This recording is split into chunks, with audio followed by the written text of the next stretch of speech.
उत्क्रामंतम स्थितम वापी, की शरीर सोडून जात असताना, शरीरात राहत असताना, दोन्ही वेळा शरीरात राहत असताना पण, शरीर सोडून जात असताना पण, विषयाचा भोग असताना पण, आणि किंवा या तीन गुणांनी युक्त असताना पण त्या आत्मस्वरूपाला अज्ञानी लोक ओळखत नाहीत.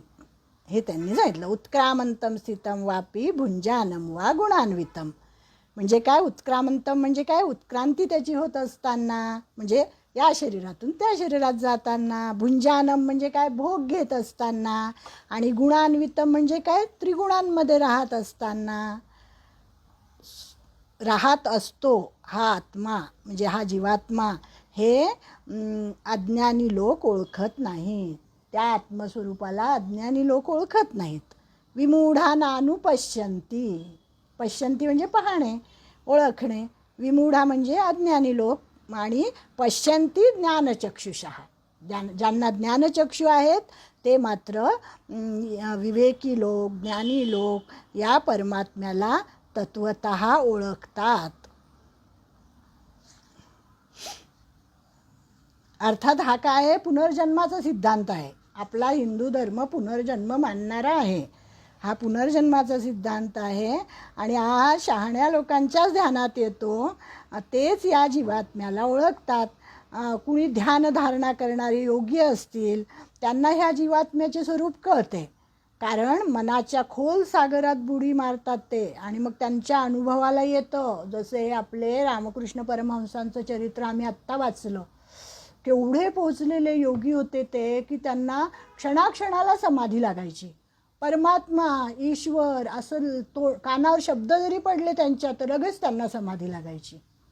असे ते होते. म्हणजे ते नेहमी असंच म्हणायचे की ती आई म्हणजे त्या महाकाली, काली मातेवर त्यांची फार श्रद्धा होती.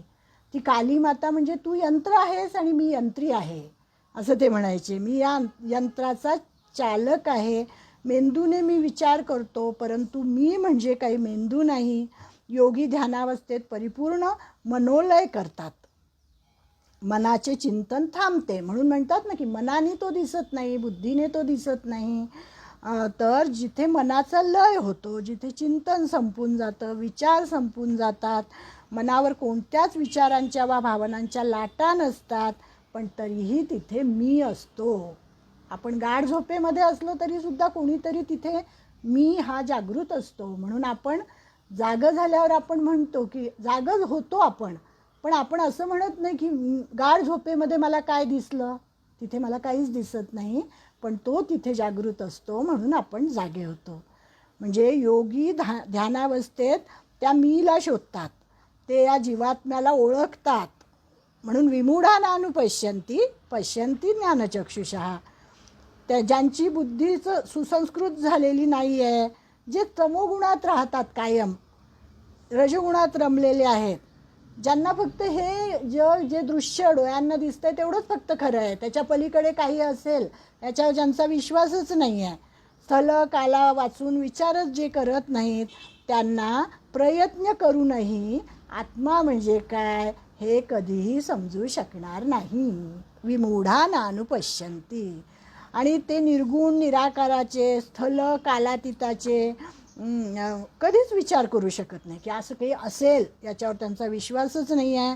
त्यांना आत्मा कधीच समजत नाही, आणि अर्थातच परमात्मा तर मग अगदीच दूर राहिला, तो पण त्यांना कधी समजणार नाही. असं हे 11व्या श्लोकापर्यंतचं विवेचन या ठिकाणी आपलं झालेलं आहे. 12 ते 15 श्लोक बघू, एखाद दोन होतील, आणि पुढच्या वेळेस आपण हा अध्याय संपवू, कारण अतिशय अवघड अध्याय आहे. त्यामुळे मी हा सोपा उपाय शोधून काढला की थोडक्यात आपल्याला काही कळलं तर बघूया. 12वा श्लोक आहे. यदादित्यगतं तेजो जगद्भासयतेऽखिलं यच्चंद्रमसि यच्चाग्नो तत्तेजो विद्धि मामकम्. सूर्यामध्ये राहून जे तेज सर्व जगाला प्रकाशित करते, तो परमात्मा कसा आहे त्याची ओळख आता या ठिकाणी परमात्म्याचं स्वरूपाचं वर्णन या 3 श्लोकांमध्ये केलेलं आहे. 12 ते 15मध्ये की सूर्यामध्ये राहून जे तेज जगाला प्रकाशित करते, तेच तेज चंद्रामध्ये आहे, तेच परमात्म्याचं तेज अग्नीमध्ये आहे, ते माझंच तेज आहे असं तू जाण, असं ते सांगतात. ते भगवंत स्वतः सांगतात की यदादित्यगतम तेजो जगत भासयतेखिलम यच्चंद्रमसी यच्चाग्नो तत्तेजो विद्धी मामिकम. की सूर्य, चंद्र, अग्नी या तिघांचं जे तेज आहे ते ते म्हणजे माझंच तेज आहे. 12व्यामध्ये काय सांगतात? पृथ्वीमध्ये प्रवेश करून मीच सर्व भूते धारण करतो. गामाविश्यचे भूतानी धारयाम्य हमोजसा पुष्णामी च औषधी सर्वा सोमो भूत्वा रसात्मकः. मीच म्हणजे तो परमात्माच पृथ्वीमध्ये शिरतो आणि आपल्या शक्तीने सर्व भूतांना धारण करतो आणि रसरूप अर्थात अमृतमय चंद्र होऊन सर्व वनस्पतींचे पण तोच पोषण करतो. 13व्यामध्ये काय सांगितलं? अहम वैश्वानरो भूत्वा प्राणिनाम देहमाश्रितः प्राणापान समायुक्त पचाम्यन्नम चतुर्विधम. की हाच जो परमात्मा हाच वैश्वानर अग्नी होऊन आपल्या जठरामध्ये आहे. जठरामध्ये आपल्या मी वैश्वानर रूप अग्नी होऊन 4 प्रकारचे अन्न तुमचे पचन करतो. 4 प्रकारचं अन्न आपण खातो ना, भक्ष्य, भोज्य, लेह्य आणि पेय. भक्ष्य म्हणजे काय की आपण जे चावून खातो ते, जे चोखून खातो ते, जे पितो ते, म्हणजे असं भक्ष्य, भोज्य, लेह्य आणि पेय असा सर्व प्रकारचं अन्न मी तुमचं पचवतो. तो परमात्माच असतो. आणि शेवटी 15व्या श्लोकात सांगितलेलं आहे, तसेच सर्वांच्या हृदयात मी अधिष्ठित असून स्मृती, ज्ञान आणि अपोहन यांचा म्हणजे विस्मरण, अज्ञान हे सुद्धा माझ्यापासूनच होतात. सर्व वेदांनी जे काय जाणावयाचे ते मीच आहे. वेदांताचा कर्ताही मीच आहे आणि वेद जाणणाराही मीच आहे. अहम वैश्वानरो भूत्वा प्राणिनाम देहमाश्रितः प्राणापान समायुक्त पचाम्यन्नम चतुर्विधम. भक्ष्य, भोज्य, लेह्य, शोष्य म्हणजे भाकरी वगैरे आपण चावून खातो, दूध आपण पितो आणि भोज्य म्हणजे चटणी वगैरे आपण चाटून खातो, ऊस वगैरे आपण चोखून खातो. म्हणजे ही सगळं 4 प्रकारचं अन्न वैश्वानर अग्नी जो आपल्या हृदयामध्ये आहे तो सुद्धा परमेश्वराचंच रूप आहे. आणि प्राणापानाने संयुक्त वैश्वानर अग्निरूप होऊन हा 4 प्रकारचं अन्न पचवण्याचं कामसुद्धा परमेश्वरच करतो. आणि शेवटी 15व्या अध्यायात मी सर्व प्राण्यांच्या हृदयात अंतर्यामी होऊन राहिलो आहे. सर्वस्य चाहम हृदि सन्निविष्टो मत्त स्मृतिर्ज्ञानम अपोहनंच. माझ्यापासूनच स्मृती, ज्ञान, अपोहन ही सुद्धा माझ्यापासूनच झालेली आहेत. आणि वेदैश्च सर्वैरहमेव वेद्यो वेदांत कृद्वेद विदेवचाहम. सर्व वेदांकडून मीच जाणण्यास योग्य आहे आणि वेदांताचा कर्ताही मीच आहे आणि वेदांना जाणणाराही मीच आहे. असा ह्या 5 श्लोकांचा अर्थ त्यांनी सांगितला. मग आता थोडक्यात विवेचन बघू त्याचं, की चैतन्य तत्व आहे. हे चैतन्य तत्व आपल्याला कुठेही दिसत नाही, त्याचा परिणाम मात्र आपल्याला दिसतो. आता मी बोलतीये, तुम्ही ऐकताय, हात हलवते मी, मग हे काय आहे? हे सगळं चैतन्य तत्व आहे. आणि मग सूर्यामध्ये, चंद्रामध्ये, अग्नीमध्ये तेज जे दिसतं आहे ते सगळं सूर्याचं तेज काही अणूंच्या स्फोट शृंखलांनी निर्माण झाले आहे असं वाटतं. चंद्रामध्ये शीतल तेज आहे.